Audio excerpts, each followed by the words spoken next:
No,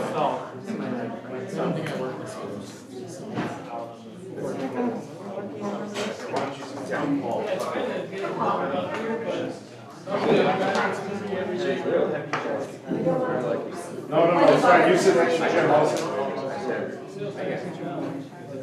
Very intelligent. Just a heads up, everybody, I could say more. we are live, so everybody knows. Everything's being live streamed right now. Good. This is being recorded.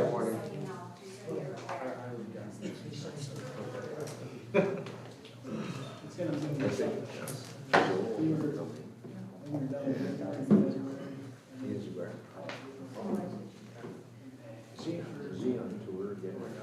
In March, April, we were like a pretty sizable jump. Is it Western? You tell me, he's on tour. Tour.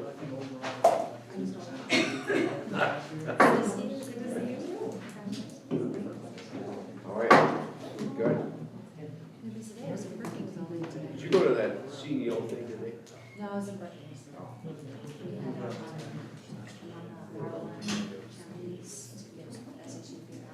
We had a Yeah. towards the end. I did. Was very good. And some great, good speakers. And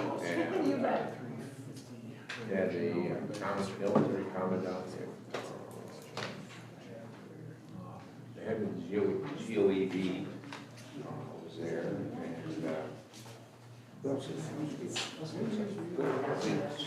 well attended. I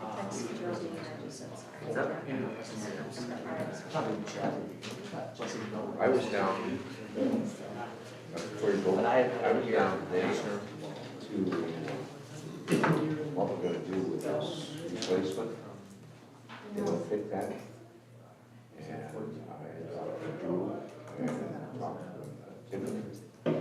So here's everybody to submit a letter of indication. We will interview everyone. There's some people up in the hall. And then we will work out. Oh, they are. So they're not for this team. Okay. Okay. Okay. All right. Anyway. Stand for the Pledge of Allegiance. I pledge Allegiance to the flag of the United States of America and to the republic for which it stands, one nation, under God, indivisible, with liberty and justice for all. All right, thank you, everybody. We have a number of people here, and specifically for this Lennox ambulance funding meeting. So I want to welcome everybody here. Do we have any additions to the agenda this evening? Yeah, just okay. So with 3.1, we have Sharon presenting, but it will be with Justin Faber as well. So that's a little change for that. So I'll look for a motion to approve the agenda as amended. So moved. Do we have a second? Second. All right, all in favor signify by saying aye. Aye. Opposed, same sign. All right.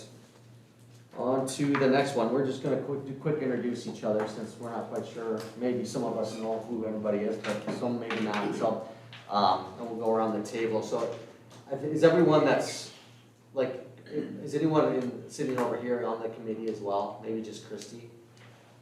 You're on the committee, but okay. Everyone else is here for the public. So we'll introduce myself, and then we'll go around the table. So Danny Fergan, I'm representing the city of Lennox here, and I'm the mayor. Amy Harms, I am incoming Lincoln County Commissioner. Jim Schmidt, outgoing Lincoln County Commissioner.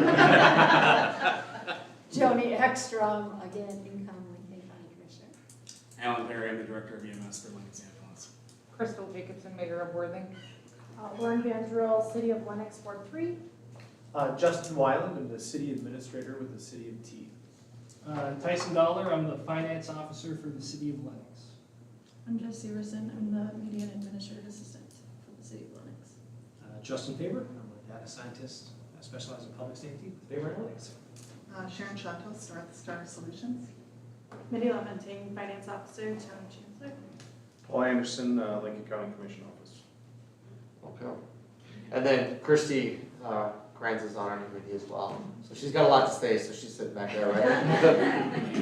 But then introduce themselves too, from what townships and stuff they're from. Yeah, let's do that. We have some people representing from the community and township, so let's just go around and just speak loudly so we can hear you. We're streaming this tonight too, so that we can come back and listen to it as well. But there's probably some people joining us remotely. Oh, sorry, one other person. We have someone on speakerphone here, right?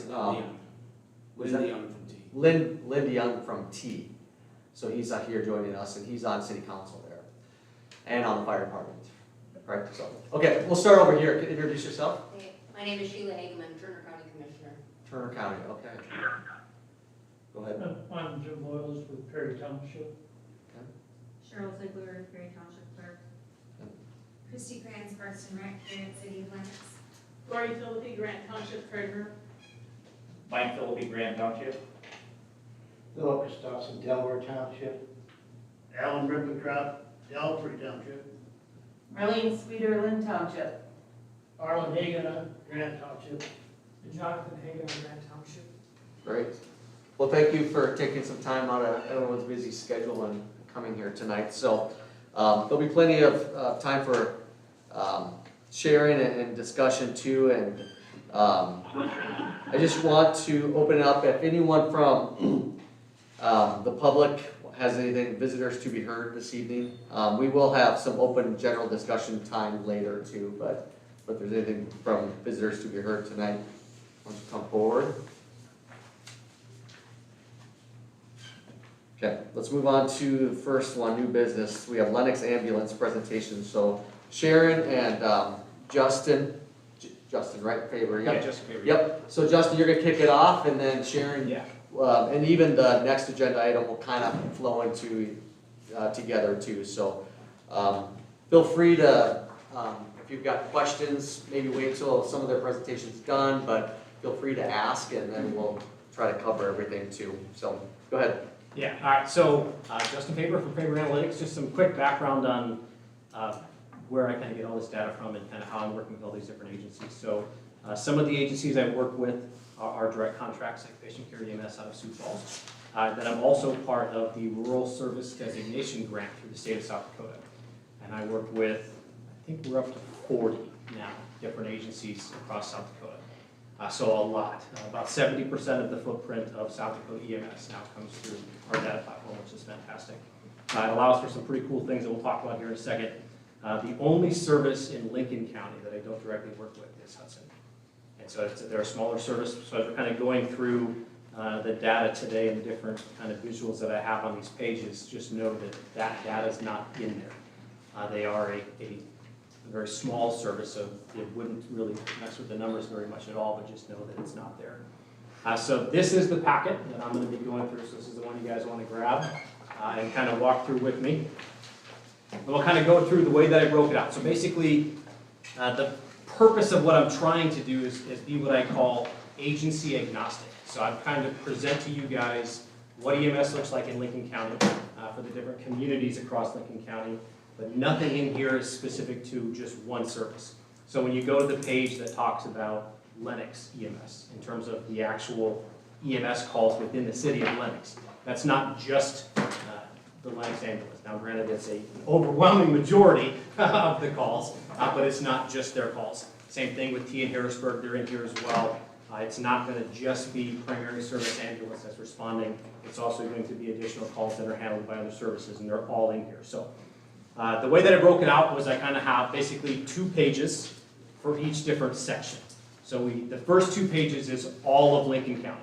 So this is all of the data that I have, all of the services that respond to all of the communities within it. So the very top third of the page is kind of 2 line graphs. The left-hand side is the last 12 months of EMS volume for the county, which is 1,712.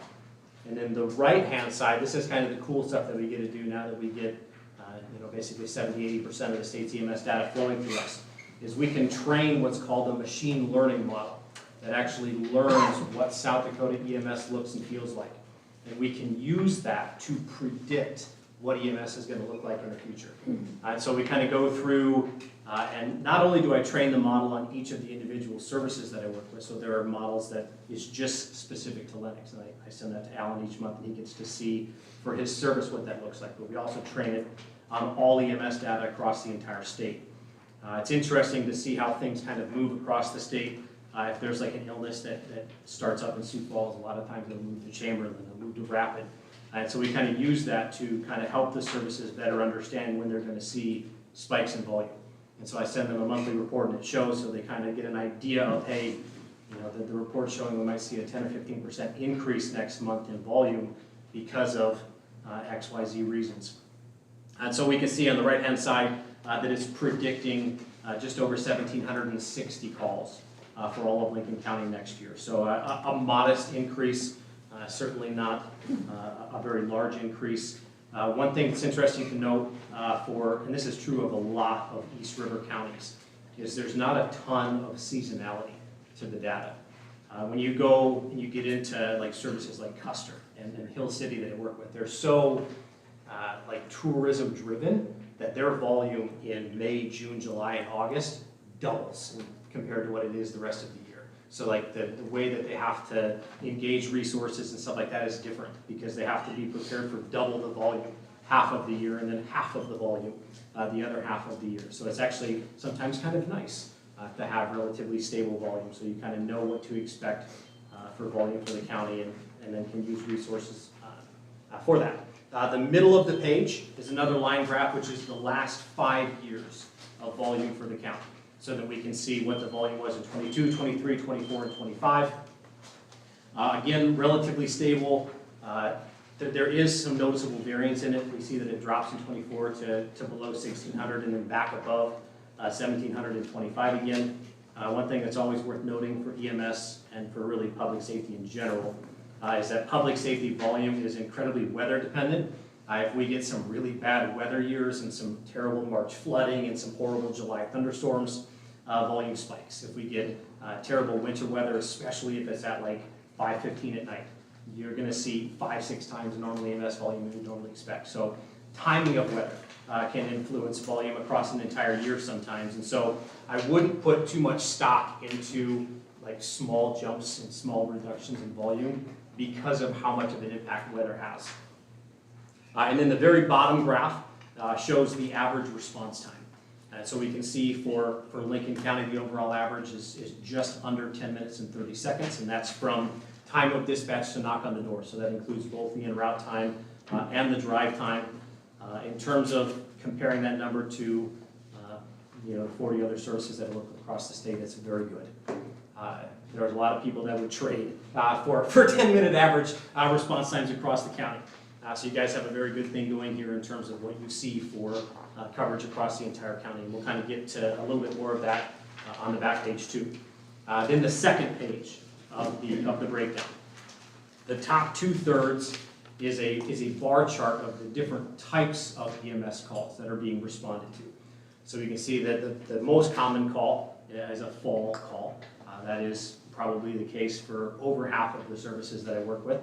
If they have a large hospital station, or like Chamberlain has basically that air medical base out there, then EMS transfers can kind of jump to the top. But really when it comes to like 911 volume, falls and sick person being the top two is far and above the most common. And then you can kind of see as you go down what some of the more common responses are across the entire county. The colors of the bars actually mean something. So the volume you're looking at right there is actually the volume of those calls over the last 2 years. And then the color represents the growth or reduction in that type of call from the 2 years before that. So really it's encompassing 4 years. So over the last 4 years, the last 2 years we saw 471 fall calls, and gray means it's basically dead even. So we didn't see any growth or any reduction in that. Sick person calls, you see that it's a little bit darker green, so it's probably, and the legend's a little bit small when it's printed, but the bottom right-hand corner of the chart, you can see a little legend that shows you what that represents, and it's probably about a 10%-ish increase. What I did find interesting as I was kind of going through all of Lincoln County really, was that for basically every single jurisdiction across the board, injury accidents were down 2 years compared to the 2 years previous to that. So I just started working with Lennox and these guys just this last year, so I don't have a ton of experience with Lincoln County, but if you guys have been making changes in terms of like putting up traffic signals and stuff like that on higher driven areas, it's down consistently everywhere across the entire county. So if you guys were looking for some data to support some of those decisions you've made, that certainly supports it because it's a really, really good sign. The very bottom third of the page is volume by hour of day. And it kind of shows you where we see the most EMS volume by time of day and where we see the least. When you get to, kind of 1,700 calls across an entire county where you have a mixture of suburban and rural, this is a very common arc that you're going to see, where the volume starts to pick up at about 8 o'clock in the morning and maybe starts to tail off at between 8 and 10 p.m. at night. And then after those first 2 pages, exactly what we talked about is just going to repeat itself over each 2-page. First one is then going to be for Lennox, where we're looking at Lennox's volume and their average response time within the city of Lennox, which is 6 minutes and 42 seconds. It is the fastest service in the county. And then the next page after that is, again, the types of incidents that we see, again, within the city of Lennox. So it's not just the Lennox service, it's truly within the boundaries of the city of Lennox. And again, what hours of day. And it is interesting to kind of see how, as you kind of go through the different cities, they each kind of have a little bit different variance to when we see volume start to increase. Now, during the day is always going to be higher than night, but you'll see some of them where the volume spikes more in the middle of the day. Whereas, like Lennox, the biggest spikes for Lennox are at 9 o'clock in the morning when people are leaving, probably go to work, and then 6 p.m. at night when people are coming home, which is T and Harrisburg are probably going to be very, very similar, where you're going to see a much larger prevalence in that growth kind of during those kind of rush hours, as you have a lot of significant commuter traffic in and out of Sioux Falls. So then after Lennox, then it's to Canton. Again, we can see last 12-month volume for the city of Canton. Again, this is not the Canton service, it's the actual city. And then what the average response time is within the city of Canton, which is just over 7 minutes. So again, very, very fast for the municipal ambulance. And then the types of responses that we see in Canton. And please, again, if you have any questions as you're looking at this, feel free to interrupt me. I just didn't want to spend too much time like going too deeply into each and every one of the cities. This is more so meant to be, keep this as kind of like a resource for you guys. So as people ask questions about volumes in different parts of the county and certain cities and what the response time look like, you now have this resource and we can kind of update that at any point. We have Beersford now. And so then with Beersford, we see that we have a slight increase in the overall average response time. And I want to just be clear that that's a direct side effect of the model that they use, which is just a BLS volunteer service. So they don't have, actual people getting paid 24/7 to be somewhere to be able to respond right away. So their actual drive times are very, very fast to where they're getting to. It's a matter of getting the responders to the ambulance bay to get into the ambulance to be able to actually respond to the call. So that's really the biggest barrier to that. But in terms of volunteer service being 11 minutes from time of dispatch to knock on the door, that's very good. Like, make no mistake, that's a very fast volunteer service. So there's nothing wrong with that whatsoever. And then we have the next 2 after that are T and Harrisburg. And again, we can see they have what's interesting, and I don't know if I've ever really put a finger on the why, but their volume variance tends to be quite high, just in terms of what we kind of see each month in volume. Like you can see on the Harrisburg side, over the last 12 months, I'm looking at the top left-hand side of that first page of the Harrisburg one in blue, where it says last 12-month volume 223. We can see like the first part of the last 12 months, which again, remember it says this is the last 12 months, so it actually starts in June of last year, was like anywhere from 18 to like 12. And then you get to like January and February of this year, and all of a sudden it's 30. Like that's significant variance to see basically 3 times the volume 1 month that you did the last month. So that can make it very, very difficult to predict what that volume is going to look like when you have that level of variance. There's a whole lot of things that go into it. Canton's volume, I kind of skipped over it a little bit too quickly. There's one thing I did want to touch on Canton, which is that Canton's volume is the highest. And if you look at the types of calls that they run, you'll notice that at the very, very top and in bright green it says transfer interfacility. This is a very common side effect of a municipality that has a hospital. There's a lot of volume that comes out of hospitals, and then second to hospitals is going to be assisted living centers, it's going to be nursing homes, it's going to be senior housing. They tend to be probably 4 or 5 times the volume of residential areas. And so Lennox has some of those facilities here as well, which is a reason for some of the increases in their volume as well. But that's one thing I want to touch on with Canton, is that they have 200 transfers in the last 2 years, and second most common incident type for them is sick person at 137. So hospital creates some truly significant volume for them. T in Harrisburg, so again, their volume is very high variance.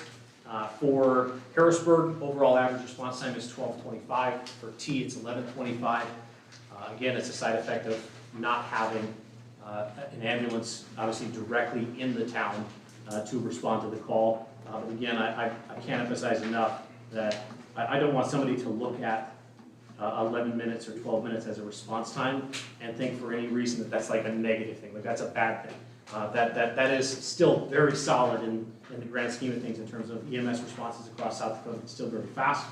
It's also worth noting that for all of these services that I've marked, or I'm sorry, all of the areas that I've marked it, where you have the average response time, this is all calls. So this is going to be inclusive of emergent calls where they're responding red lights and sirens, and non-emergent calls where they're responding flow of traffic.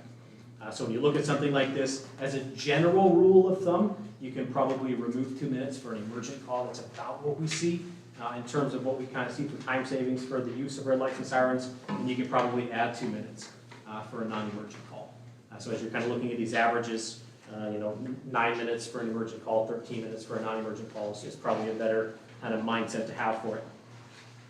I did put Worthing in here. They are relatively low volume, but I wanted to make sure that every city that had EMS volume greater than 100 in my data set at least got a page so that they could see what their volume was. Again, very consistent, one to 3 calls basically every single month. And they're a little bit more, what's the politically correct term, geographically diverse from the nearest ambulance. So their response times are just a little bit higher to it at about 13 minutes. But again, still, 13 minutes for rural South Dakota is still very, very strong. And then the last 2 pages of the actual breakdowns is all rural townships. And this would also be inclusive of any small municipal areas that have very, very low volume, just 1 or 2 calls per year. But this is going to show you what the responses look like to rural townships where they have to respond outside of any city that they're based out of. We can see what the volume is, and again, the volume is very, very steady. 400 is what it was last year. We kind of, again, we see kind of ups and downs in the volume. I do expect that we're probably going to be, once again, right around that, just over 400 calls again over the next 12 months. And the average response time has been very, very consistent, not going up, not going down, really going back for 5 years at about 13 minutes and 45 seconds, which is, again, still very, very good for a response time for a rural area. When you start talking about rural calls, this is where you start to see like injury accidents and calls like that dominate the incident types. So with the rural townships, 258 injury accidents is the most common incident type we see across rural Lincoln County. A sick person at 101 is the next most common. So you're almost 2.5 times more likely to run an injury accident than anything else. After you get through the different community breakdowns, then there's a geographic response area breakdown.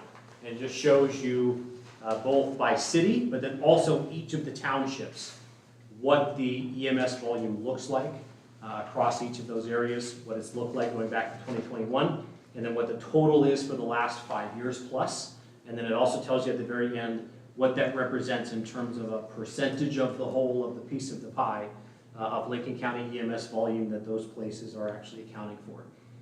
So as you kind of guys dive a little bit deeper into kind of any type of equitable funding conversations, This is a really useful thing to come back to because it's the most objective way that you can really look at it. The last page that's on here is just showing you guys where the services you have in Lincoln County. I also included Centerville because I do have some responses in here as well.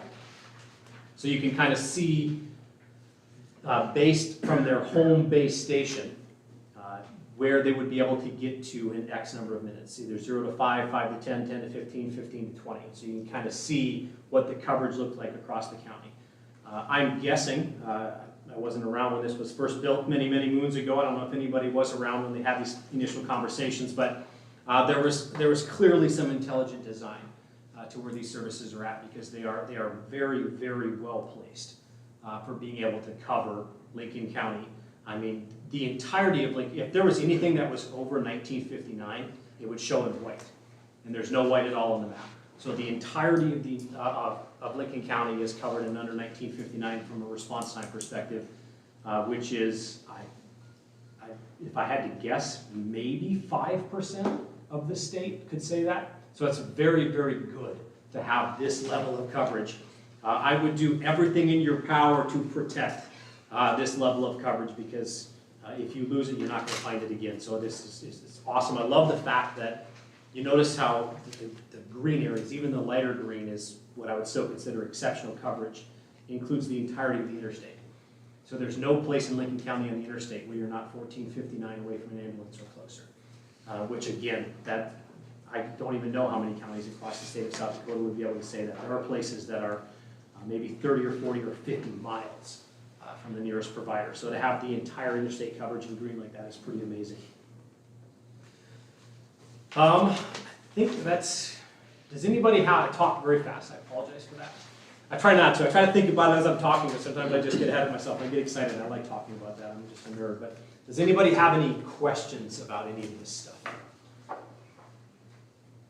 When an accident happens on the interstate and there needs to be an ambulance response there, is that assessed to the township in which that interstate lies? So for instance, it goes through Lynn Township. The interstate does. Exactly right. So basically, when I get the data for these calls, I will go through and I will actually figure out to the literal latitude, longitude point where the call is at. So a lot of times it'll be like mile marker 71, a quarter of a mile south of. I will go onto the map, I'll find the actual mile marker on the interstate, I'll go a quarter mile south and I'll pinpoint it right there. So that way we know when we do geographic summaries like this, it's as accurate as it possibly can be.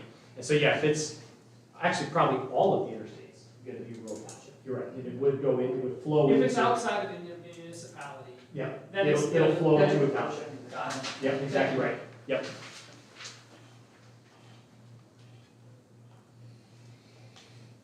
Any other questions from the group?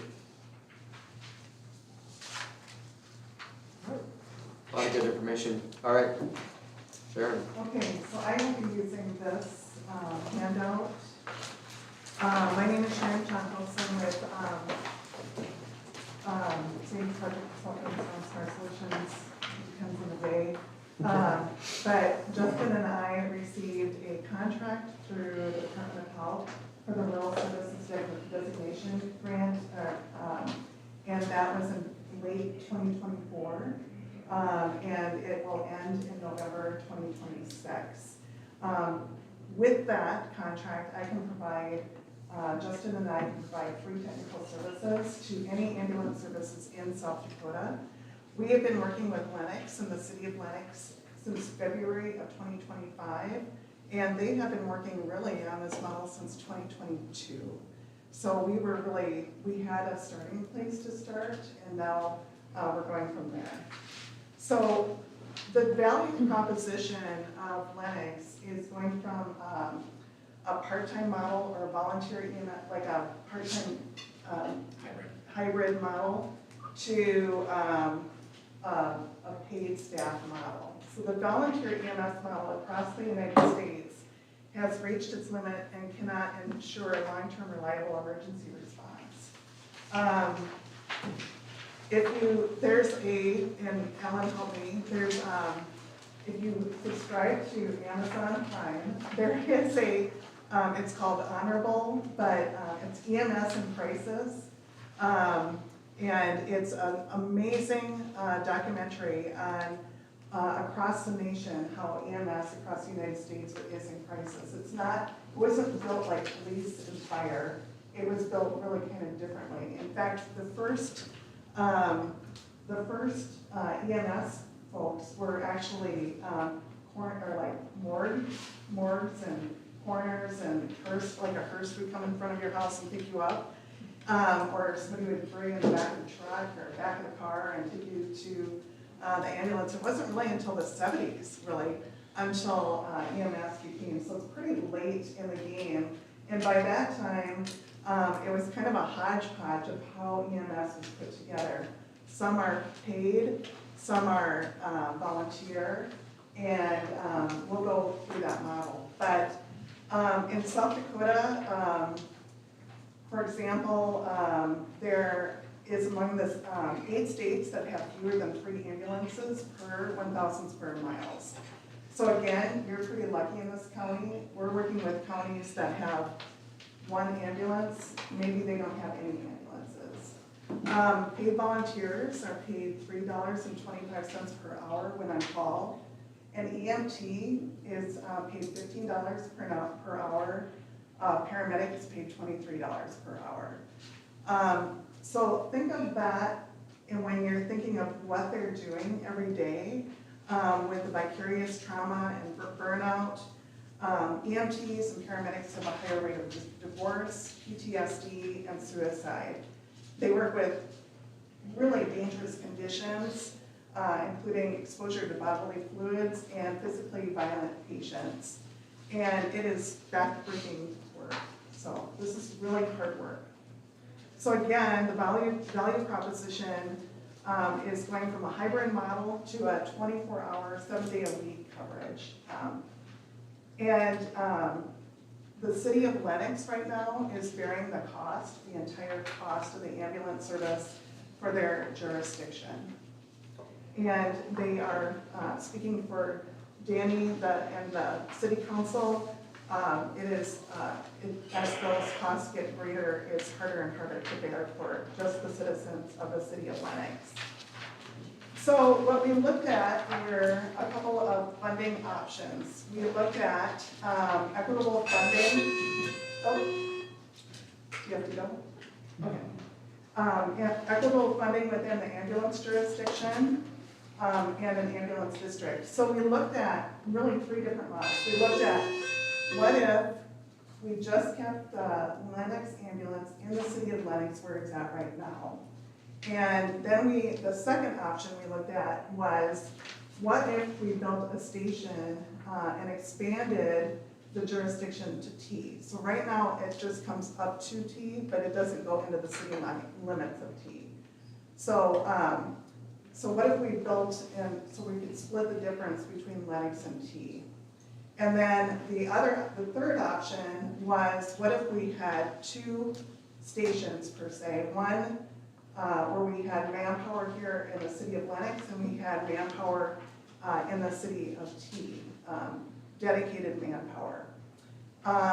Then for each one of those scenarios, we looked at what would it take to fund it through an ambulance district, and we'll talk about what an ambulance district is in a few minutes. And then what would it be if we equitably split the costs by population? And then the third scenario was, what if we split it by call volume? So it's based on what Justin has done.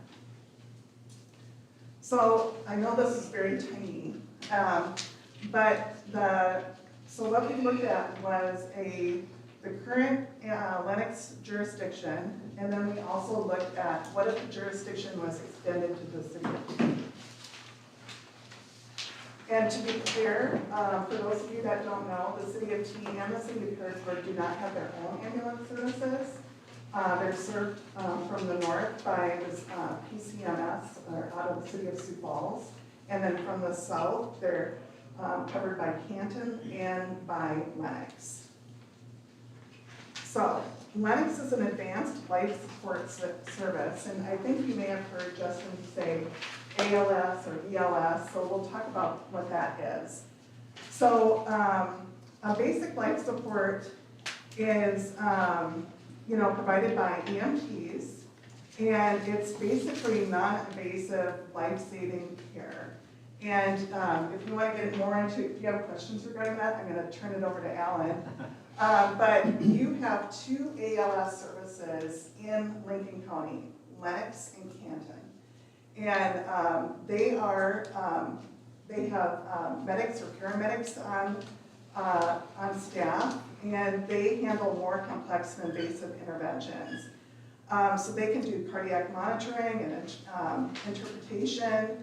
They can do IV therapy, fluid administration, medication administration, advanced airway management, and management of cardiac arrest, severe trauma, stroke, advanced medical emergencies. I've told my kids, I said, if I get into an accident, I hope it's somewhere where there's an ALS ambulance, but much of South Dakota is not covered by ALS ambulances. Most are covered by BLS ambulances. And I hope that it's somebody from, like, if I saw Ellen and I was in an accident, I would feel safe. So Lincoln County and Turner County has, in Lincoln, you have, again, 6 ambulance services. We don't list, well, I guess Sioux Falls is in there. Sorry, 5. Lennox, Canton, and Sioux Falls are your 3 ALS services. Hudson is a BLS service. Now they take about, about 20 calls a year. They're not very busy. So maybe 1 or 2 a month.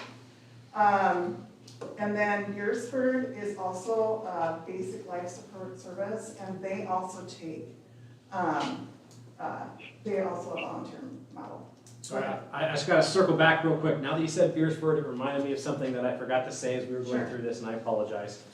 So one thing about Beersford that's worth stating is that they exist on the county line, right? So only part of Beersford is actually in Lincoln County.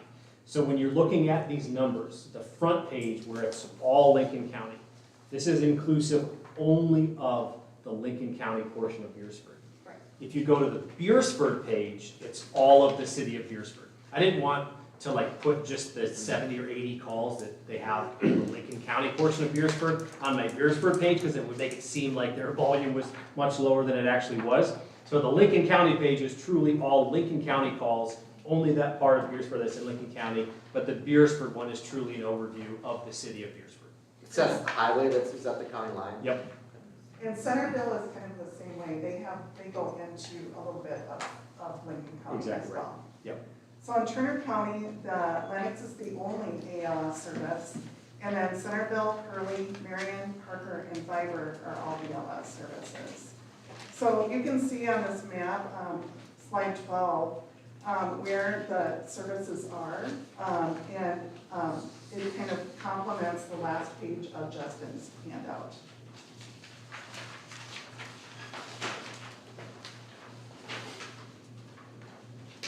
So I'm going to skip to 15 because Justin talked about the call locations and where you're being served. So ambulance service costs are really broken into 2 areas: the cost of the service, or the cost of driving out, providing the service, and then the second cost consideration is the cost of readiness. So you have to have a station, you have to have vehicles, you have to have people there ready to be called out. So first we're going to talk about the ambulance service cost, the cost of service. So that is the cost of responding to an emergency, including salaries, advanced life services, equipment, fuel, and supplies. And sometimes supplies can be very, very expensive to keep somebody alive while in route. Reimbursement from insurance and self-pay doesn't even really cover the cost of those service calls.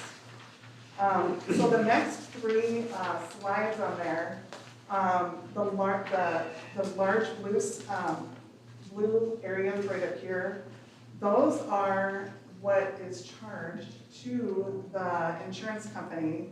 And on average, They get, for like Wellmark Advantage, they're getting, the insurance pays about 23% of the bill. Medicare, with Medica secondary, paid about 29% of the bill, and for a BLS call, for an ALS call, which is slightly more expensive, it paid 34% of the call. And with Medicaid, it pays about 19 or 20% of the call. So you can see that, for example, the city of Lennox has their rate sheet on the city website. So if you want to see what the average type of call is, you can just go to the, Lennox is very transparent in their costs, so you can see what cost it is. The cost of readiness includes, again, infrastructure, the station, the ambulances, major equipment, personnel, training, insurance, everything it costs to have a business.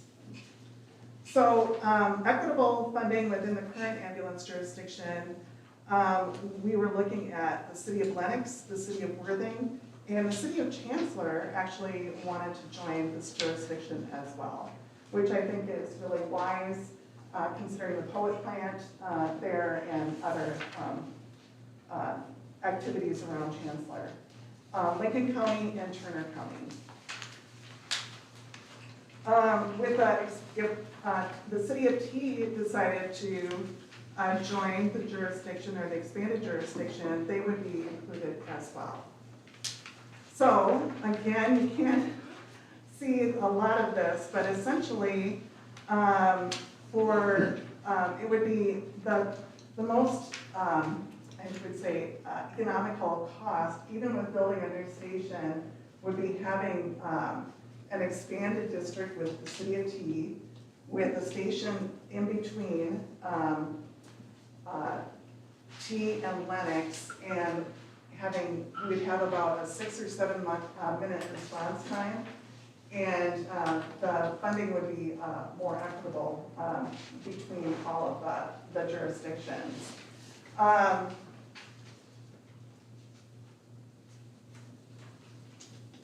We also, and again, if you guys need any of these slides, just let me know, and I can send them to you, but we also looked at what the cost would be if Lincoln County did not. Turner County has been really,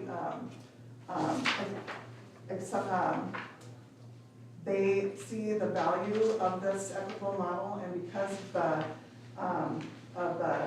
the I guess the call volumes that you guys have, it's really a great investment for you, and so far you've received it very favorably. But we did look at, because of the back and forth with Lincoln County, we also looked at what would it look like if Lincoln County did not participate, and we looked at some of the township pulling in some money. And so hopefully we can work that out so that, I'm not trying to be too political, but it would be much, much more fair for Lincoln County to pay that bill. I will say that, depending on what township you're in, it would be between, I'm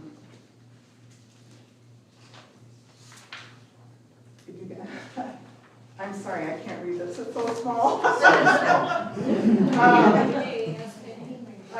What I might do is I might open it up on my computer and look at it, and then I can go through county, township by township. Let's go through the ambulance district.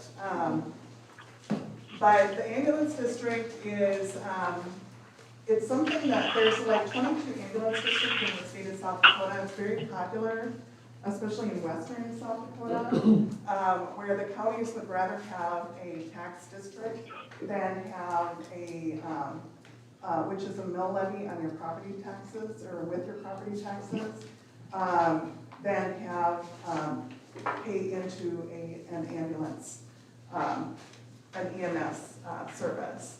So an ambulance tax district in South Dakota is a special purpose governmental agency established to fund and manage emergency medical services within a defined geographic area. These districts are created to ensure that communities, particularly rural or underserved regions, have access to timely and reliable ambulance services. So this is guided by codified law 34-11A. And essentially what you can do is you can have a maximum tax levy for operating costs, and it's capped at 60 cents per $1,000 of taxable property valuation for operating cost, and 50 cents per $1,000 of valuation for capital costs. So capital costs could be like, for example, an ambulance. And so here, each ambulance district is governed by a board of directors elected with residents within the district. So instead of the city of Lennox overseeing or the city of T or any other city, it would be governed by a board of directors. There would be, say, for example, 5 board of directors. So you probably have heard about Davidson-Hanson County. So for example, and Mitchell was surveying Hanson and Davidson counties, and they just couldn't afford to go out to these rural places anymore. So they passed a ambulance district, and then after that, right after that, they elected a board, and then the board now manages that ambulance district.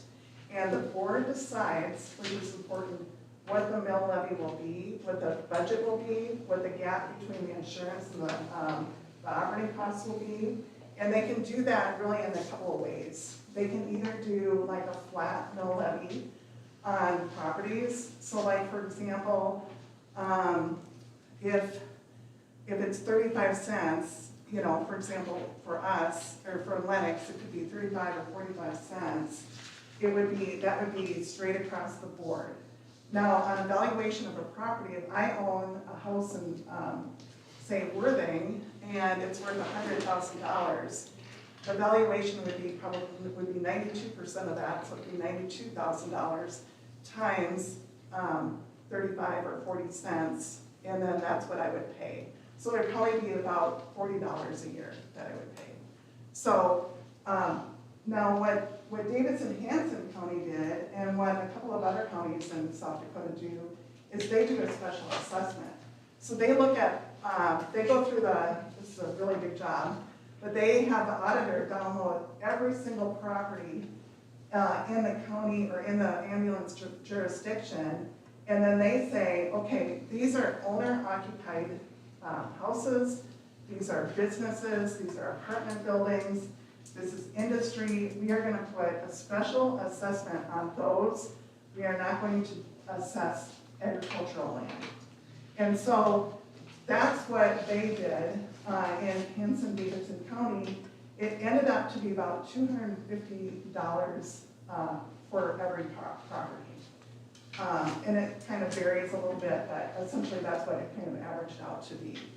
And so that is kind of like insurance, you could say, so say that I own, again, a property in Worthing, and I'm assessed $250 a year. That ensures me that when I call the ambulance, that ambulance will come to my house. So it's not up to the city of Lennox, it's not up to the Lincoln County Commissioners or the Turner County Commissioners or anybody else. It's up to the people that you vote into that board to determine what that looks like. So, and on the slide 32, that's current ambulance districts that are in the state of South Dakota right now. You can see, for example, Oak Point, which is not too far from here. So there are some that are in this area, Wagner, like Yankees, that have very successful tax districts or ambulance districts that they've been managing for many, many years. So I apologize that the slides are so small, and that we couldn't see the numbers, but what I'm going to do is pull up those numbers right now, and if you have any questions regarding your particular township and what scenario you would like to look at. I think the safest scenario from now would be the single ambulance right here located in Lennox. You know, because we don't know what the city of Key is going to do yet. So, on this sheet, there is a single sheet and it has Lincoln County ambulance services on it. And what I did is I called all the ambulance services and essentially interviewed them. And we had, the call volume is on it's the same as what Justin provided, but it's by year, 23, 24, 25. And I will have to say to you, even though Beersford and Centerville have not a lot of deficit, it's because they're not paying, they don't have a paid, they're not paying people to be on their service. It's primarily a volunteer service. They are paying them like when they go on call, for example. And they do a ton of fundraising. So they're out there really working the streets, getting people to pay through charity, fundraising at the rodeos, etc. And so Hudson didn't get back to me, but again, they're about 20 per year. And then you can see the average deficit for Lennox with their current model, not with the proposed model, is about $128,000 a year. Sanford Can't Inwood Ambulance, which is one of the few ambulance services that run out of a hospital in South Dakota. It's very rare. Most ambulance services are either run out of the county or by the city. Sanford, there's 12 maybe hospitals, ambulances, or less than 10. That Sanford has? No, any Just hospital. like Mobridge, Yeah, not a ton. there's It not feels very like, many. feels like it's single digits. And why would that be? Any guesses? It's a money losing proposition. And the hospitals don't want to have, this is really kind of a loss leader for them.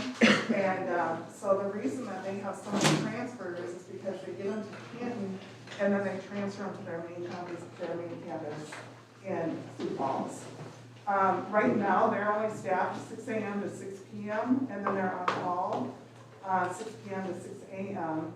They would also, they've been watching Lennox very, very closely. They would like to do what Lennox wants to do, which is to go into a fully staffed model.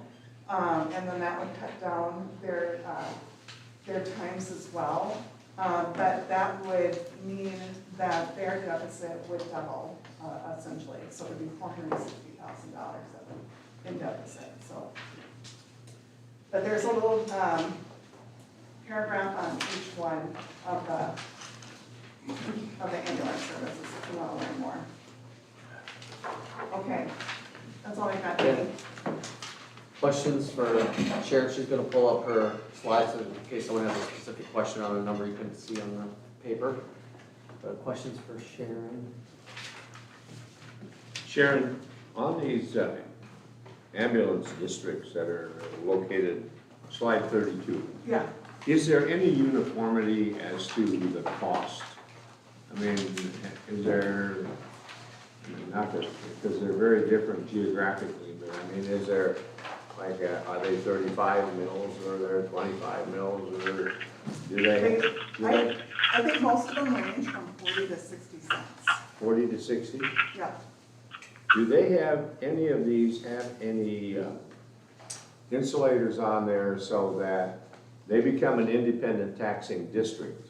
So to speak, like a school district almost. Yeah. So are there any insulators on there that limit or put a cap on how much they're able to assess?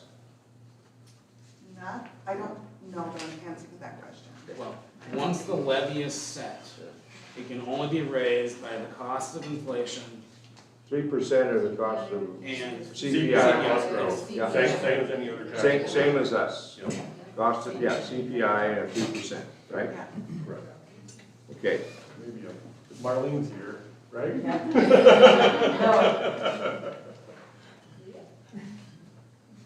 Sheila knows more. We agree on this, yeah. Another question, Sharon. How long did it take you were working with Mitchell the last time? Well, I wouldn't say I was working with them, I was going to their meetings, I was interviewing them, I was watching them closely, Okay. yeah. They had the ball rolling before we were hired. How many of these took a long time to get? I mean, there obviously is a reluctance to set up a new taxing district. There's a lot of, ground that has to be cleared, but I'm just wondering if they had went through a process like we are for a longevity. I mean, how long? Did it take years, months, or what? I would say like a year of preparation. Yeah, so you have to, the way that we did it is that we, and I'm working with Cottington County, Yankton County, Custer County, so Lincoln is not the only county that we're working with. But so the biggest thing is you have to determine, so you have expenses and then you have revenue. So at least, you have revenue coming in, unlike say, other city or county functions. So you have revenue coming in, so you have to determine what that gap is. Once you know what that gap is, then you back calculate based on your tax value or your property tax valuation, how much your levy would be or how much a special assessment would be to get there. So for Hanson-Davidson County, that gap was $700,000.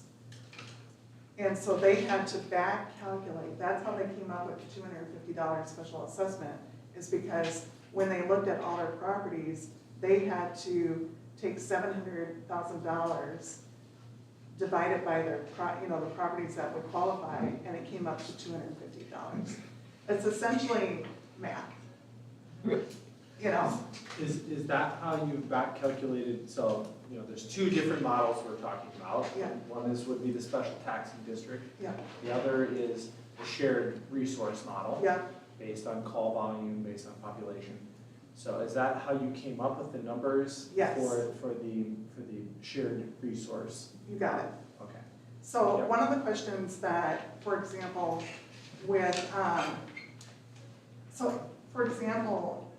if we were just to keep the station here and Lennox was not to serve T, it would be that gap would be about $400,000. If you were to put a station in between T and Lennox, that gap would be about $475,000, even when you put in a new model. And the reason why is if we serve T, then that lowers the cost for, everybody. And you have, I baked in the revenue based on the fish report of what you guys would bring in as far as insurance. And then if you had two models, or two bases, one on Lennox and one on T, it would be about $850,000. And that is very low because that just really accounts for the manpower that Tyson and I calculated. It does not account for putting up a new garage or any other infrastructure like that. So, great question.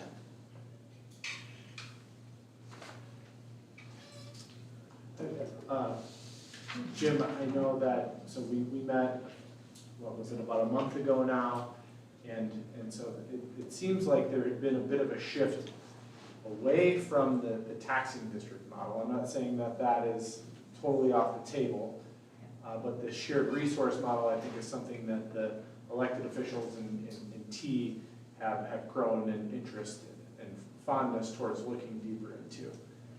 And I think everyone that's in this room, if it's everyone participating and sharing some of those costs based on call volumes, it's Lincoln County, it's the townships, it's Lennox, it's Worthing, it's Chancellor, everyone sharing those equally, I think potentially gets us there. Now that for our jurisdiction and everyone's jurisdictions means there's not going to be a source of revenue with a new taxing district would bring. We'd have to find it within our own current budgets to fund this somehow. So I think we all need to be looking at our budgets to see if it's something that we have the capacity and capabilities of helping to fund. And I would say, you know, the models that we've run so far, I'm sure are not the only models that can be run. Like there may be other options out there. You know, you as a township or county may look at your share of this under a certain model and say, well, that's just not feasible for us, we don't have that. Well, let's go back and figure out what is feasible, right? Let's look at other possibilities to figure that out. If it's a shared resource situation, who's governing that? Or who's making those decisions? The city of Lennox, the council, you know, who's dishing that out to each township or county then at that point?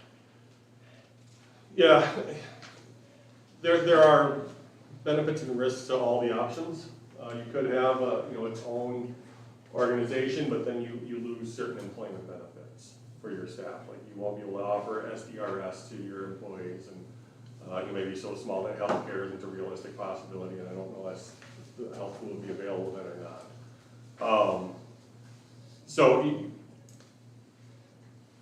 I think whatever solution is brought to the table probably needs to include a governance structure where it's not one entity controlling it. Right. But one is the fiscal agent and the HR agent, so on and so forth. And we're happy to continue in that role, I think. But that's not to say that the decisions have to be made just in this room. I think it's preferable that there's a joint decision-making process as it goes forward. Because you can't have, in my mind, you can't have a joint funding model without having a joint governance model. Right, right.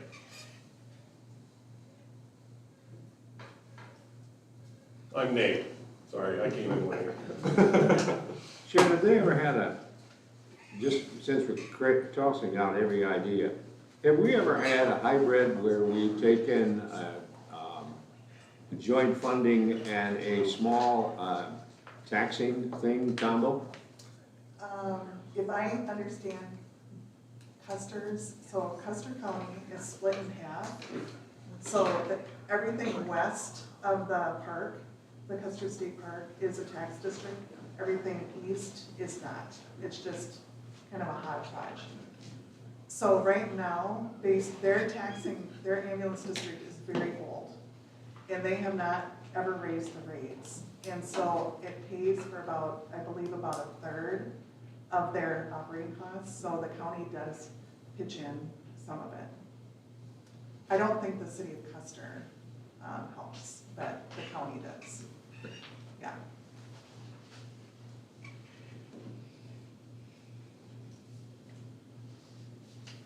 So my question, so Turner County could have a district, because we are so minute other than Chancellor, to fund, to have all of our, our residents pay for a minor portion of, so I mean, could Turner County do an ambulance district, pay it to Lennox, and then like Lincoln County have their just, two different things?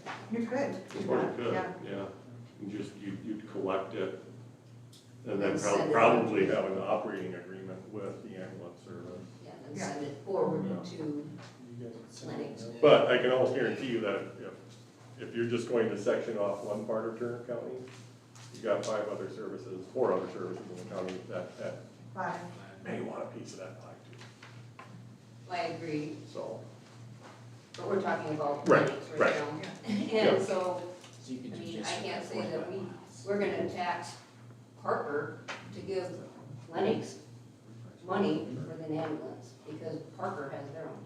So, I mean, yeah, we might have 5 ambulance districts down the road, but right now we're talking about Lennox. yeah. Alan is saying 45 square miles. 45 miles of Turner County we cover. The full Turner County or just Lennox? Lennox portion, I believe, is 45 miles. Yeah. Square miles. And then probably if you look at that 45 miles, majority, other than Chancellor, the population is minute probably. Yeah.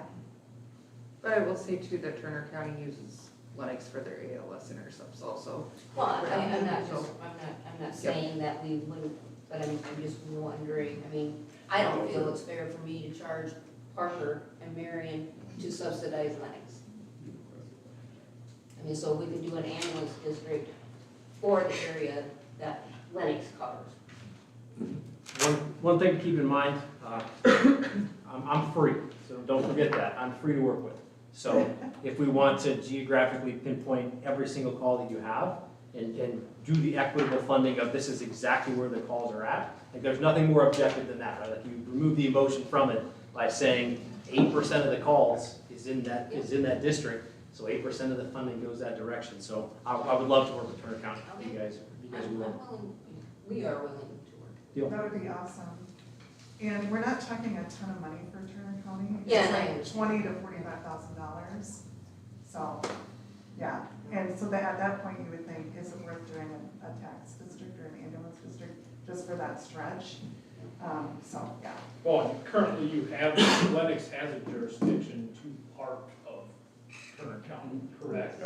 So essentially, if we left that the same, Parker wouldn't be getting taxed because they're not in that district But if Turner anyways. County itself would say, we're going to fund $50,000 to Lennox, I'm gonna have to spread that across everybody in Turner County.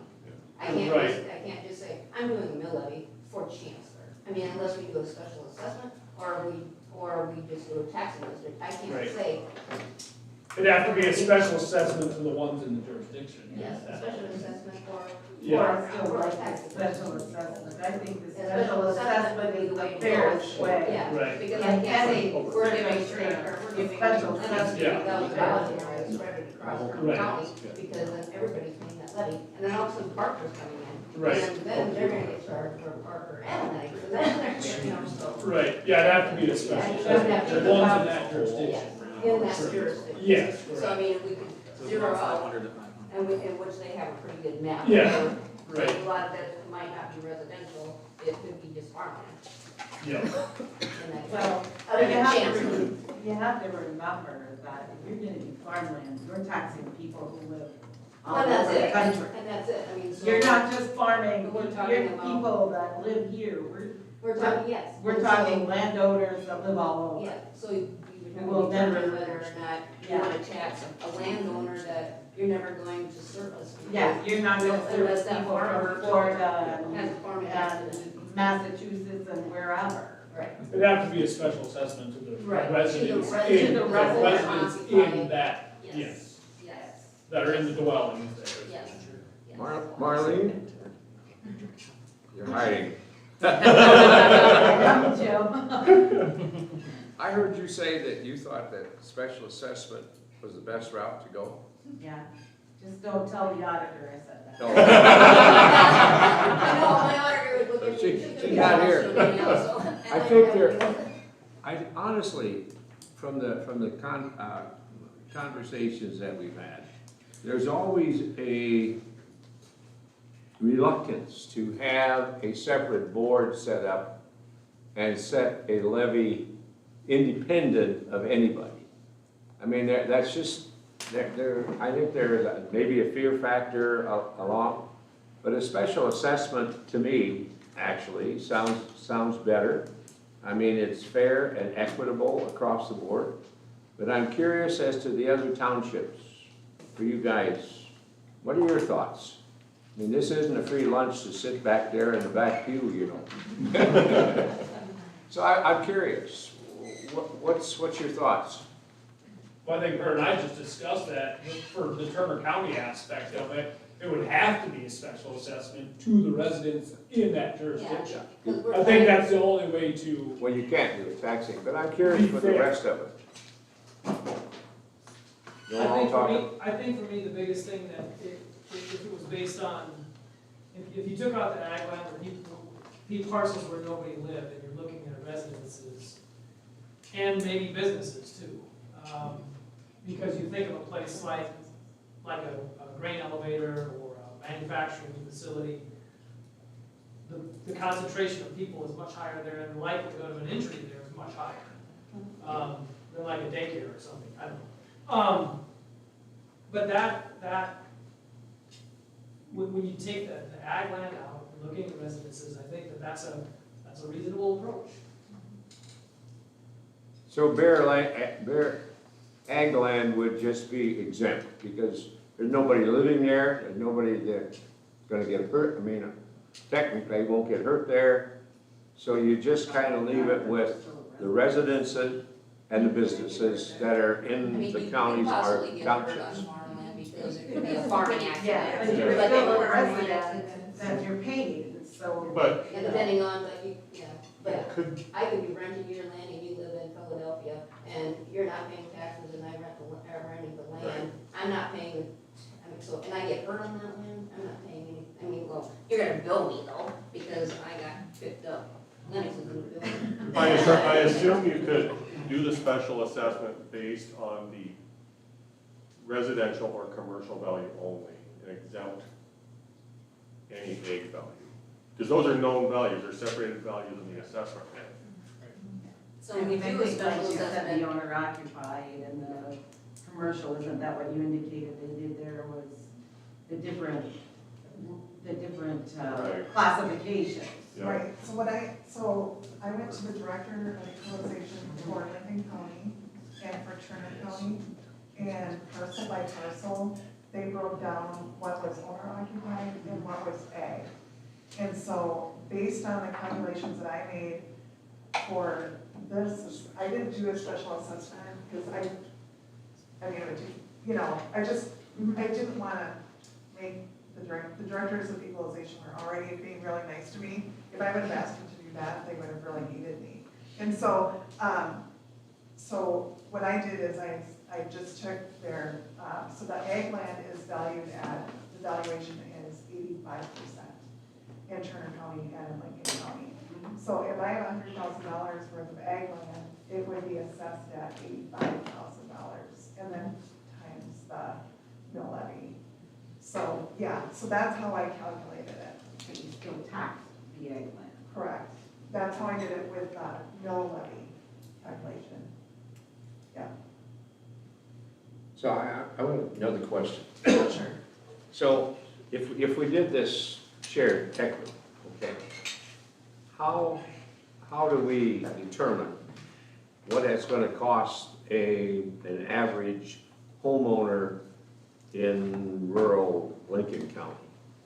I mean, we talked about 400,000, whether we were gonna have A or B or whatever, but can we kind of give it a perspective as to what that really would cost? So I mean- the math that you would have to do Yeah, is you'd have to, so we have boundaries around the Lennox ambulance jurisdiction. So there's like a map, and the Lincoln and Turner County auditors have that. What they would have to do is they would have to take each one of those parcels and provide to us what is on. I'll be shot in the morning. Exactly. I mean, it's an exercise that, once you do it, it's kind of, I mean, it's easy to do, it's just a little bit of work on their end to do. Yeah, you're leaving anyway, so Sherry, you. Jim, they expect that, I mean, come on. But it's right not a really good time now with the governor's election coming up. I'm not asking them. But the shared use model Does that would be recount? based on call volume. So each jurisdiction would be basically billed annually based on call volume, like a predicted, you've got predictions of future years, so you do that based on next year's budget, what Be it's assessing predicted. in arrears. So then everyone would receive that information in advance, correct?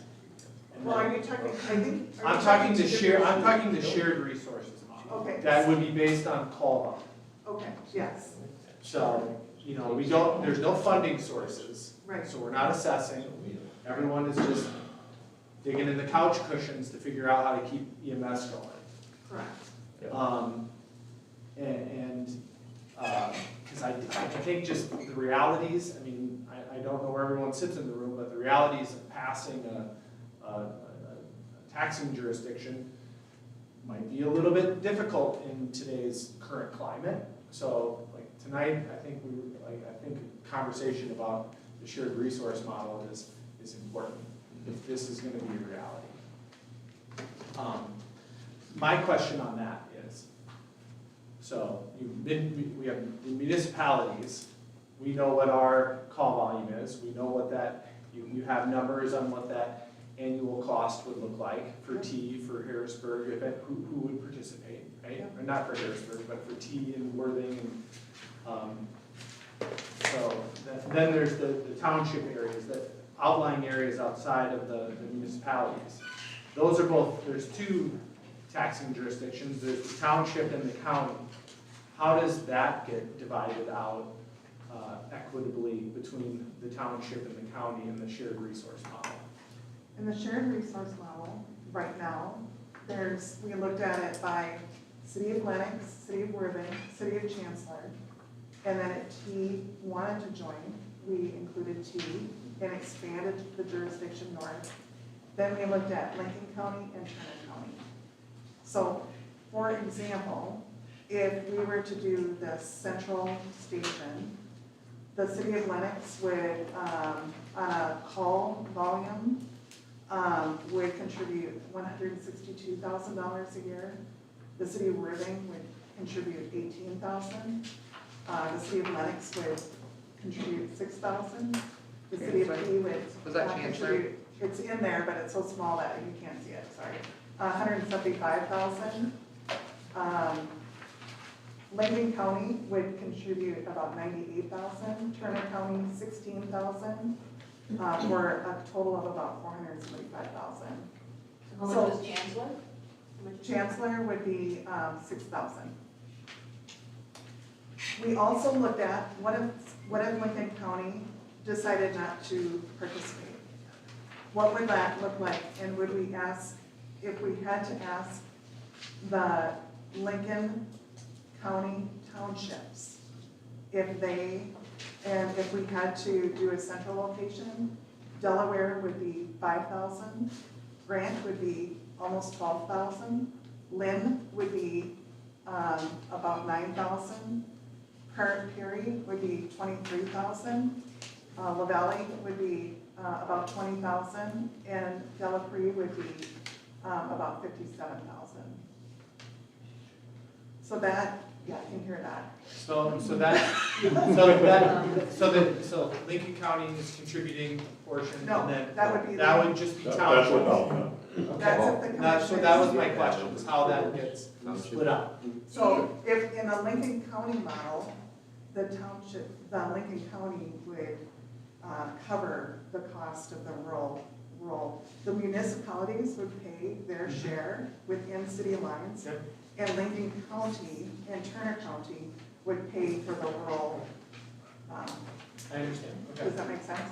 Do you think that Terry and developers are so much higher because of the fact that we are covering a lot of the interstate?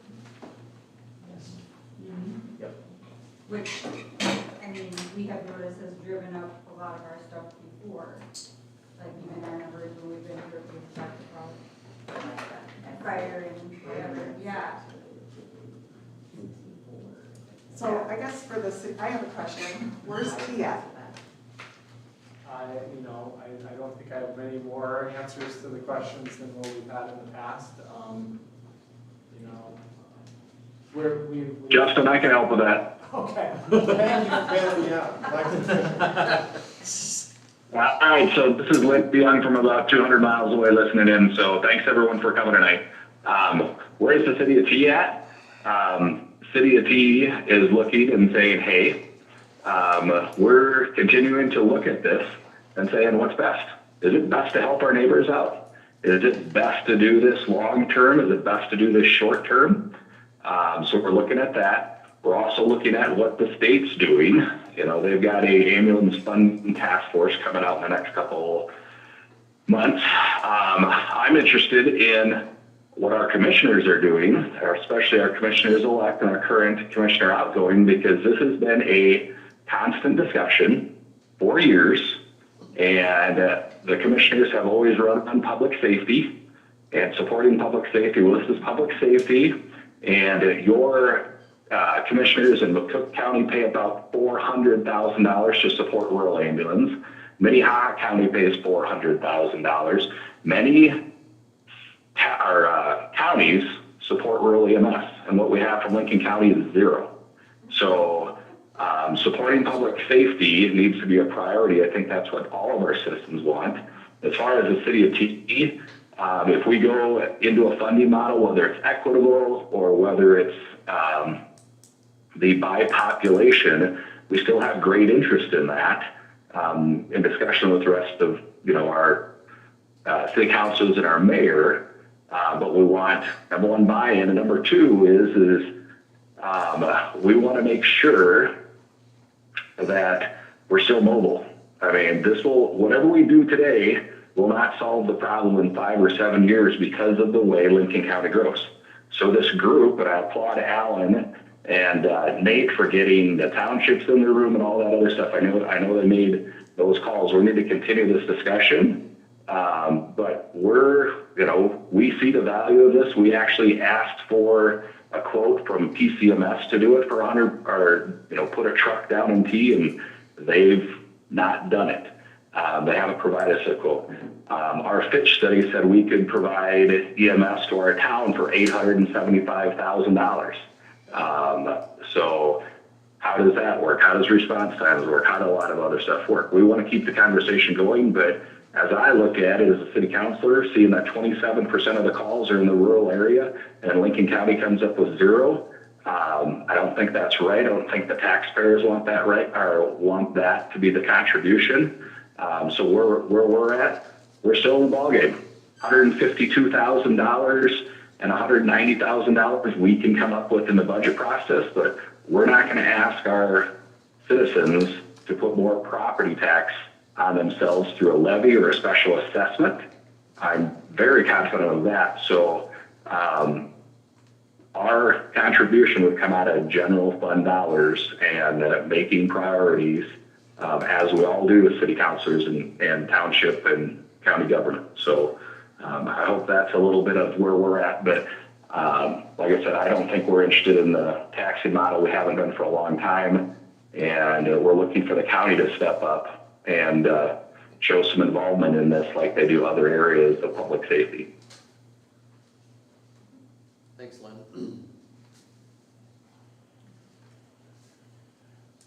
Well, you want me to respond to that? Lynn, it isn't the fact that we're wrestling with an $8 million deficit right now. So it isn't that Lincoln County is flush with cash. I don't know that, I think that we, as a county, probably have a responsibility to be a partner, but just to how much of a partner that could be, or that would be, or that will take place, I can't say. But if everybody from townships on down, everybody, townships, where does your money come from? You come from a levy that you put down every year to cover your costs for road maintenance, gravel and culverts and things like that. And is it safe to say that a township could levy a small portion for ambulance coverage and then have individual land or homeowners pay some? So if you spread this over the entire spectrum, where from the cities, the county, the townships, and the residents, I don't think it would be too large an impact. Because the larger base that you can spread that over, the better you're off, And, so I can't really speak for the county. I'm only 20% of a decision. We have two incoming, very intelligent, young. You got that, didn't you? Anyway. Take it anytime No, I think they can appreciate the decisions and look at our reality as well. So is it safe to say tonight, if we were to raise our hands, that if everybody was at the table paying a share for ambulance service throughout the county, that would be agreeable? Would that be safe to say? Without a taxing district, without all that kind of stuff? Because I think we should work from that standpoint. Is there anyone that's strongly opposed to that? Yeah. I would completely agree. I think the more people that pitch in, the better it'll be, because I know like one of our numbers for Worthing is over $40,000. We can't afford that. We have a small tax base. We cannot afford that. So if everybody can pitch in and we can get it down below that, we'll absolutely be in. You spread the paint, you spread it all over, and then you have a safety issue covered. Yeah, and I can't blame what Lennox's position is. No. They are serving these areas outside of their municipality, and they are, you know, their local taxpayers are basically funding those services outside of them. And you're seeing the same thing. Rapid City just sent out notices to everyone that they cover outside of the city of Rapid, and sent everybody a bill and said, if you want EMS service next year, you're gonna have to pay us. City of Box Elder, it's $400,000 a year. So, you know, Mitchell just went through this. Watertown now has taken this same position. So Lennox isn't the only one that's kind of in this boat of saying, hey, we're gonna stop funding outside of our city limits. Sharon, is it safe to say that I have a good friend, the commissioners down in Yankton County, where Yankton County runs the ambulance service, and they're in deep trouble financially. I would not say that. Well, Clemish tells me this all the time. Well, I meant So are they trying, this week. are they He's trying to stretching spread it this a bit. out over a larger share? Are they trying to reduce their amount of their support and spread that out over a larger base? Well, Yankton is, I mean, everybody's different, right? Yeah. So Yankton, their deficit between their revenue and they have an amazing billing system. They have 2 billers in-house and they're pickles.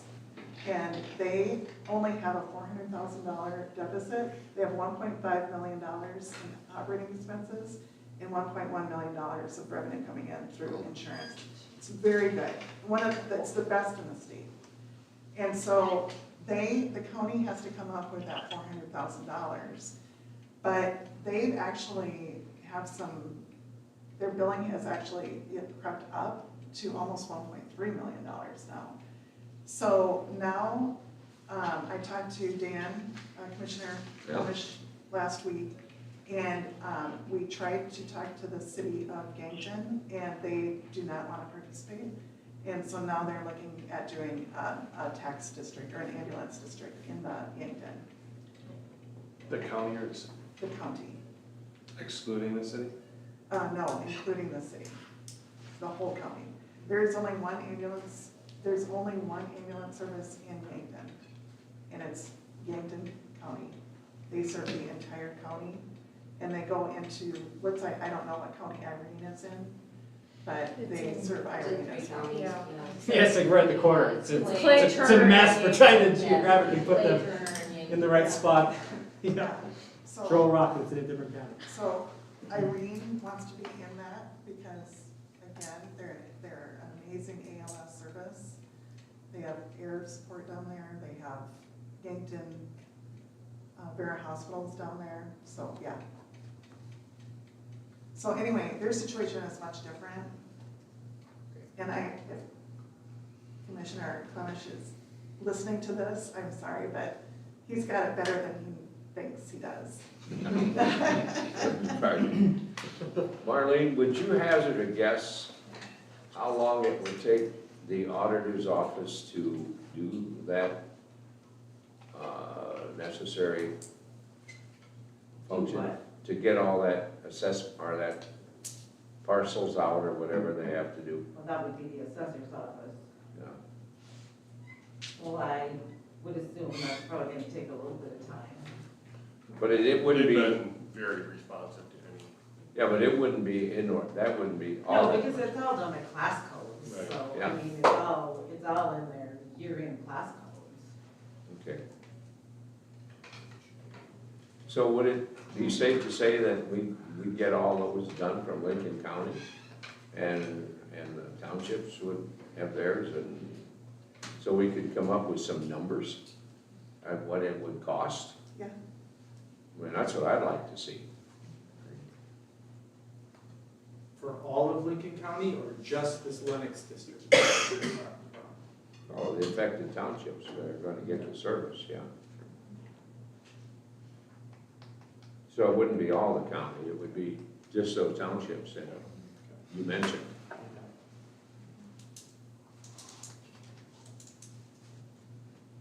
So Commissioner Schmidt, if I could just add in here, Lincoln County's already seen its budget. The rest of us are working on our budget. If you look at the information that, has been provided by the consultants, let's just go adding in the city of T, with the current funding that she has with Lennox 141,000, T 152, and so on. Lincoln County is in its budget process. If you allow this group to come forward, and we've been there a couple times, I've been there 2 or 3 times, probably more than that, and asked for a budget from the county and start out at whatever number, pick a number, 50,000, 75,000 as Lincoln County's contribution. Then the rest of the numbers come on down. And then it gets easier for Lynn Township potentially and the Valley and all those other people to be there, and the numbers get adjusted that way. That's the way it works in Minnehaha County. That's the way it works in some of these other places is put in a number, 75,000, and then we can still adjust some of these other numbers down, and we'll see. You guys are the first ones in the budget line. If it doesn't get in your budget, then we'll know what the rest of us need to come up with numbers. Need to come up with funds. Well, Lynn, in answer to your question, I can certainly propose that as we have a budget that has been set, on what our expenditures and what our revenue is going to be. It would be another line item. So we would have to take that in front of the commission. We'd have to vote on that. I don't know if we have a set sum that we would have. It would first just be the idea that would we participate? Would we get the 3 votes to participate? That's a jump ball as well. But I certainly, Lynn, in answer to your question, and would have the townships there, we got to get this thing going. We kicking this thing down around for so darn long. We got to get some answers here. So we might as well put that on the agenda. And it's been nice knowing you all.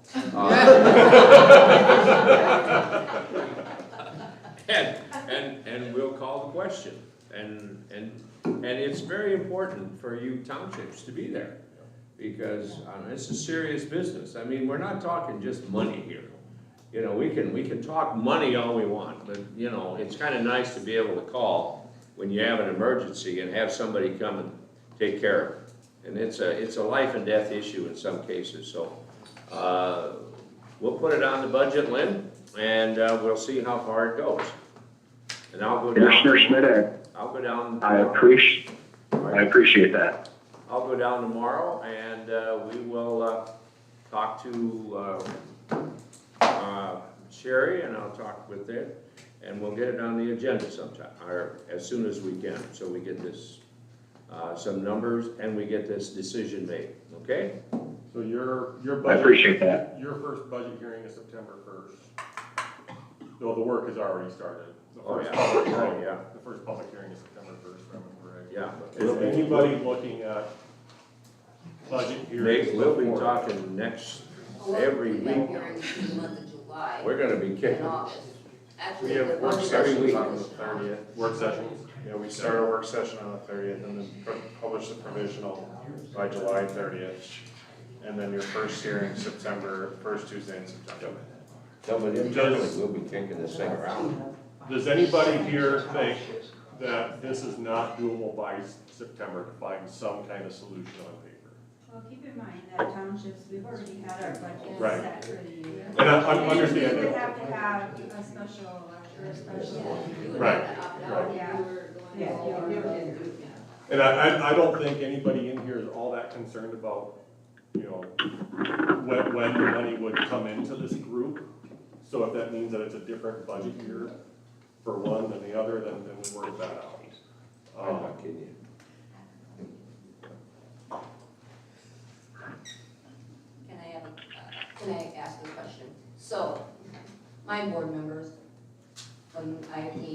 said they wanted a taxing district. So if Turner County wants a taxing district and Lincoln County is gonna chip in, I mean, how does that affect this? My question is too, my second question, could I have maybe you two or you to come and visit with my board? Because I mean, I can visit with them all I want to, and they still consider me an auditor, so I'm not really a commissioner. There's a piece of paper going around asking for contact information. I think we're gonna plan on scheduling follow-up visits with each jurisdiction just to go through specific numbers, options, plans, what's on the table, kind of stuff. And I'll bring this to them. Okay. Of what our share would be, what Chancellor's share would be, but I know what they're thinking. Yeah, you could do both. I mean, anybody can pass a special assessment. Anybody could do an ambulance district. I suppose anybody could come up with revenue any number of ways. And I guess it probably isn't all that important to the group as a whole, how that happens. Do you have to pass or do a petition to do the ambulance district, take it to a vote? You can do just a resolution. The board can just do a resolution, but then that has to go up to a vote. But then it has to vote. Yeah. Correct. Yep. Sharon, would you be available again to come and kind of explain that concept? You know, I mean, it's pretty simple, but we got some public that would be there, and we certainly get a lot of press these days. So, but I think it would be good to have that kind of explained one more time. You know. So. Yeah, of course. And Lynn, I'm sure you're going to be there. Just a second. Yeah, I mean, obviously, I'm interested, the city of Lennox will, be there. I think it's our responsibility as elected officials to come and continue this discussion. And as Commissioner Schmidt said, let's get a 3-2 or a 4-1 or hopefully a 5-0. Because we can all agree that public relations is important and it's important for our jurisdictions, but it's also important for the county. So we need to know how the county supports it, and if they support it financially, and the financial model is the thing that's going to get us into the next area, not just talking about it.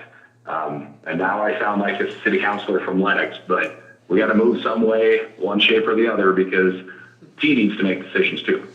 And this is one thing that we need to know is what's Lincoln County going to come to the table with? Is it just support, or is it support with finances?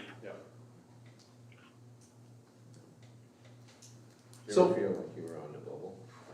I can hunt right now. So with that, we had some next steps. I think we have an understanding of what some of the next steps are. Is there anything we need to clear up for anybody else for the next steps? I know I walked in a little bit late from another meeting, but did we talk through an MOU at all, a memorandum of understanding? No, we did not. Okay. And that. It's one of your handouts. Yeah, and it's something that I would view as somewhat optional, but at some point we need to know somewhat formally who's in with this idea and who's not, so that we can start putting actual numbers, firm numbers down on paper. Because if one township or one county is out or one city is in or out, it changes the entire formula. And so, what I'm looking at is if Lincoln County, and I'm guessing Turner is on the same timetable for budgeting, if we can all figure out by September 1st whether we're in or not, we can do that with a follow-up meeting. We can have that discussion with these individual follow-up meetings. But we need to know within the next couple of months whether your jurisdiction is in or out in order to pull those final numbers together. So. I think I understand this, but if Turner County decides not to, Lincoln or Lennox will not pick up our residents. Correct. Correct. Unless the township comes up with. Right. Right. Or like, for instance, Chancellor comes up with their share, they would serve as Chancellor, but the townships now. Correct. So it'd be good to have this kind of with We got a the question. dates. If Lincoln County gets the funds this, where are they gonna get the money from? The whole county or just this area? I mean, where would the money that Where we, would the money from the Lincoln County budget come from, the entire county? yeah, it would probably come from the entire, That's what I don't feel. All of it. it would come from the whole, all the taxpayers of Lincoln County because it would come from our general fund. And ag land, everything. Yeah, everything. And Sioux Falls. Sioux Falls. The whole county. Then would the funds be fairly distributed among all the ambulance services and not just Lennox? That's the question you're gonna get. If you start giving the Lennox ambulance, every other ambulance, Exactly. that's what Minnehaha County, they distribute kind of a portion to Garrettson and the Rapids. I understand your question, but if we participate, we have money, we don't have sequestered funds from any one particular area. We collect all of our revenue from what, owner occupied. We have our assessed value, and that's what we cut, our property taxes. And they come from everybody that lives inside Lincoln County. Okay, so if we participate in this thing, it's no different than if we spend money on a road down in Eden Township. I mean, if we blacktop a road somewhere. Or if you did spend it on 106. Yeah. But it is different. Or if we put a because bridge, I can drive or on if we that put a road. roundabout. I can't go to Lennox. It's all the same Oh, I thing. would beg to differ. If you're driving on the road. Exactly, if you're driving on a road that's in this jurisdiction and you get into an accident, they're gonna respond. Right, but I'm So- just saying, but I can drive on a road that Lincoln County did, Turner County did, but if I'm living in Parker, South Dakota, and I have to call Parker ambulance, I can't call Lennox, and I'm being taxed for Lennox. Okay, so let's say you're driving from Sioux Falls down to Sioux City from the southern part of Sioux Falls. I'm gonna be Now, billed just- from that ambulance though. too. Right, but you're driving south, we don't give them money, they're not gonna come out to the interstate now if you Well, have an no, accident. I'm So, not saying. I get that- what you're saying, but And we already budget for ambulance within our county, for other. You do, but not Lennox. Even No, though and I we know, I cover have to 45 go square look. miles, you Yeah. guys don't give us any money. You, No, all and the I- upright services you do. I need to go and, I mean, I was a auditor for years, and I just need to go and see where that money is going to. I mean, if it's going to Parker, well, it shouldn't be going to Parker, it should be, I mean, we didn't realize what portion of, Lennox probably took over. I can tell you in 10 years, we've not gotten anything from Turner. And 100 years we have, because we don't budget, I mean, we don't send it, we send it to our ambulances within the county, but I'm saying I need to see where it's going. I mean, like, is that portion of Home Township going to Parker, or is it going to, where is it going to? Cover Home, Middleton, and Germantown, and then Chancellor. So your point's well made, sir, but you can't. I mean, if we're dealing with tax dollars that comes from everybody, and yeah, and if somebody lives in Sioux Falls and never drives on a county road, we can't take care of it. I mean, that's all part of what government is, and it's all part of being a county, and, you don't separate, you don't sequester certain funds for any one thing. We gotta take care of our public good, we gotta take care of the sheriff, we gotta do all that kind of stuff. So you pay for crime that happens up in the northern Lincoln County, okay? All right, so, I mean, we all do that, so if you wanna play that game, we can run around that track all night too. But in answer to your question, everybody's gonna pay if we participate. Any other questions or clarifications for next steps? Just kick this can down. If I could just interject. Yes. I think your immediate steps are, Lennox is in crisis. I think you need to address Lennox. And then I think then Lincoln County and Turner County needs to take advantage of the rural health transformation funding. They're hiring a consultant to do regional development or regional hubs. And I think there's an opportunity, you know, for the 6 ambulance services that provide services to Lincoln County, the 6 ambulance services that provide to Turner County, to work more closely together to optimize costs, to have 1 medical director, for example, versus 6 medical directors, and you know, and there's probably some opportunities, but that's down the road, and that would require some strategic planning on a county, and probably, I mean, if I were to do it, I would do it for Minnehaha and Lincoln together, or Lincoln and Turner together, and see what the efficiencies of the system could be by the ambulances working together. So there's, I mean, in Turner County, ma'am, I mean, in Centerville, you've got a 78 and a 82-year-old. Those are your 2 ambulance.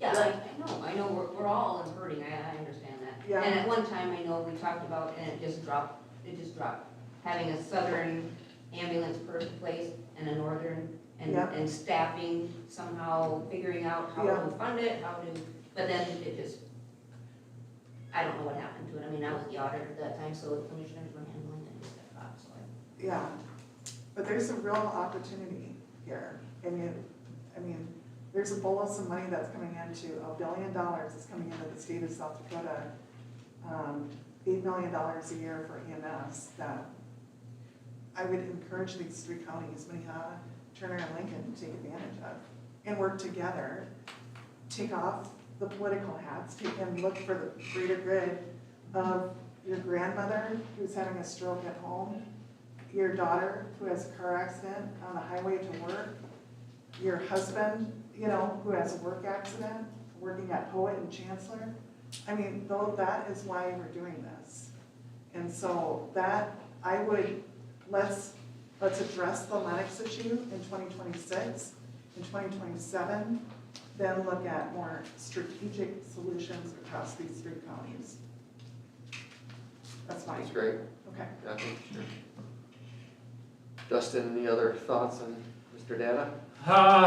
From a data perspective, I don't think so. Just know this group, you're not the only ones who are going to be going through this over the next 5 years. This is going to be an incredibly common political atmosphere across the state of South Dakota in the next 5 years.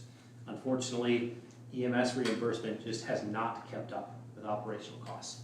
And it's changed from kind of neighbors helping neighbors to how in the world do we come up with a $700,000 deficit a year? And that's the situation that a lot of these, and it goes both directions. We have municipal-based services that have responded to the county for years, and they do it for free. We have county-based services where 85% of their volume is in the city, the main city of their county, and the city provides zero funding. So we've kind of gotten away for so long with not having equitable funding in place, and it's just not realistic. In the next 5 years, like, services are going to go under because we don't have equitable funding. So, like, kudos to you guys for being in the room. I know these conversations can sometimes be very emotional when you're talking about dollars and cents and not having direct lineage of where the money's coming from, and I understand how passionate people can be about that. But making sure that you guys preserve the system you have in place right now in these counties is really important because it's really good. So. Good, all right. Yes, thank you everyone for being here, and I see them at the table and our townships especially. Thanks for being here, and encourage you to continue to be a voice at the commission, Lincoln County Commission meeting, Turner County, here in the city as well, just so we want to be able to represent and find a solution that works for everybody. So it's a learning process, and thanks for being patient, and Nate, you've done a lot of work and energy, and Alan with this, so thank you guys. And thanks for being here. I look for a motion to adjourn. So moved. Have a second? Guess we'll stay here. Second. All in favor, signify by saying aye. Aye. Opposed, same sign. All right, we're adjourned. Thank you. Thanks, everybody. Thank you.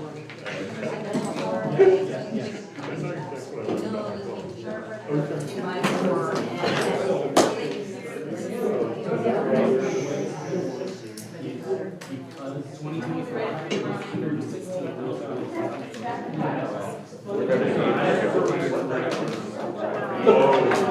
That all pays for their population.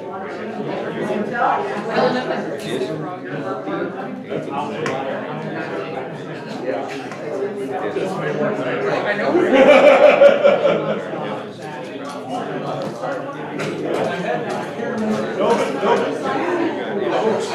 I've got to have that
in that area,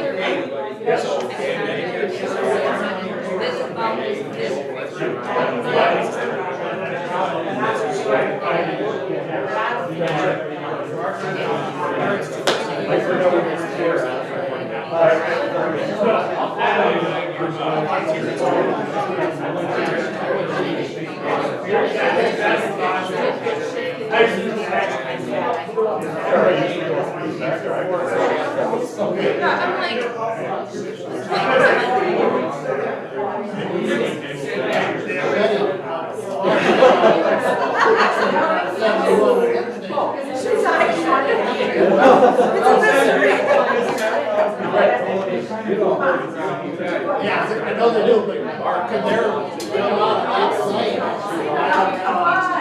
So when I got